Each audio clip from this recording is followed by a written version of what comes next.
Yeah, Bill, when he the second time around, he came back in, and this is when he wanted a book, and then it became, so this would be, gosh, in the mid 70s. So he had gone back out, still come back in and discuss some things with my dad, and was trying to take the territory a little bit further and bigger.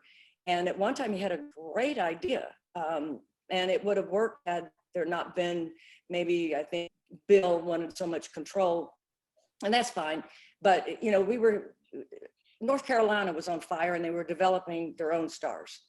Well, and what Vern was doing, the same thing. Why don't we just close that Midwest up? So what we were doing is being hold on to our talent, and I say our, forgive me on that, is I had nothing to do with it, the talent, to where we could use Joe Blanchard, we'd use Joe, we'd use Fritz, and then we'd have great relationships with Pat O'Connor and Bob Geigel in the Kansas City territory, and then we'd close it in with Vern, and we'd have the talent so that we weren't, the competition. We still didn't have the television that was going global yet. We still weren't in the 80s, remember, that's when things just busted wide open. And to combine the talent, to combine the television, Bill sold him on the fact that, it's a different time, and you got to grow with it, Leroy. And Dad trusted him. Bill wasn't he wasn't a dummy.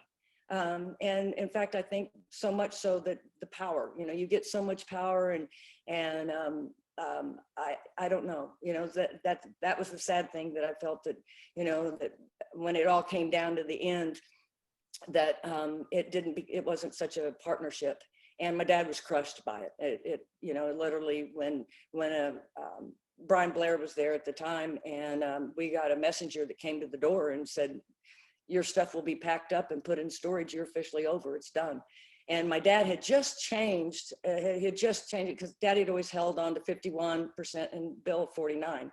And he had decided, well, maybe this is a good time to maybe ease on out. And I trust you. And he just wanted Dad out of the way. And,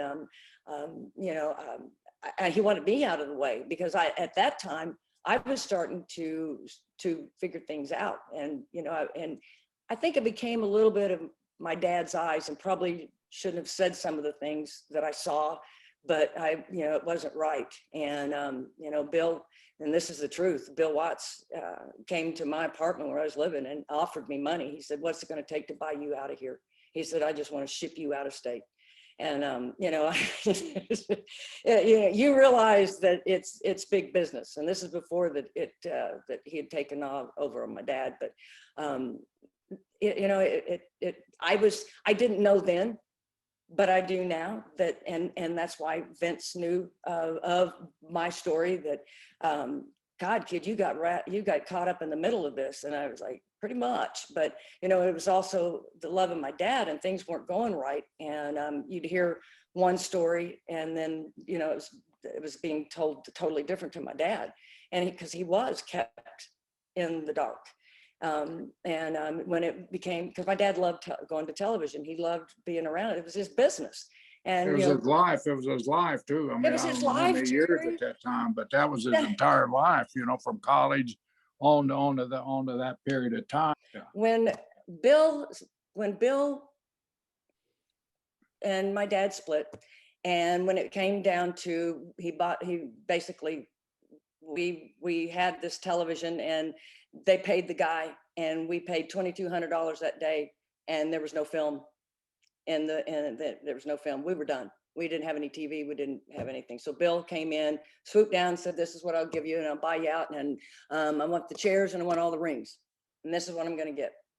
Well, he named X amount of rings, but he didn't name the one ring that I have that kept me going. First time was in Oklahoma City. Well, I get to Oklahoma City, and I got a ring, and I'm waiting because I know I've got a payday coming.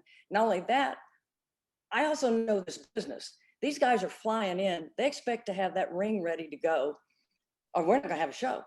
The ring that was there was an old boxing ring that was set up on like stilts. They were like jacks, and it was not going to sustain. There was no way And it was as a whole, it was not my ring. And that's not what, so I knew the guy, I knew the building manager from those days, Scott Munns. And I said, Scott, get this son of a bitch out of here. I said, I've got a ring and this is what I'm paid. I'm going to get paid to do this. We don't know anything about that. Well, we later find out that it was set to fail. And Scott was doing a deal, I guess with Bill or who knows, but it was set to fall. It was, and it left. We get my ring crew in. I get there and it just is getting up just as Pat Patterson, my first agent that I met. And Pat's like, what the hell is going on here? This should have been set up here at like 2 o'clock in the afternoon. I'm like, Pat. And he goes, and who in the hell are you? You know,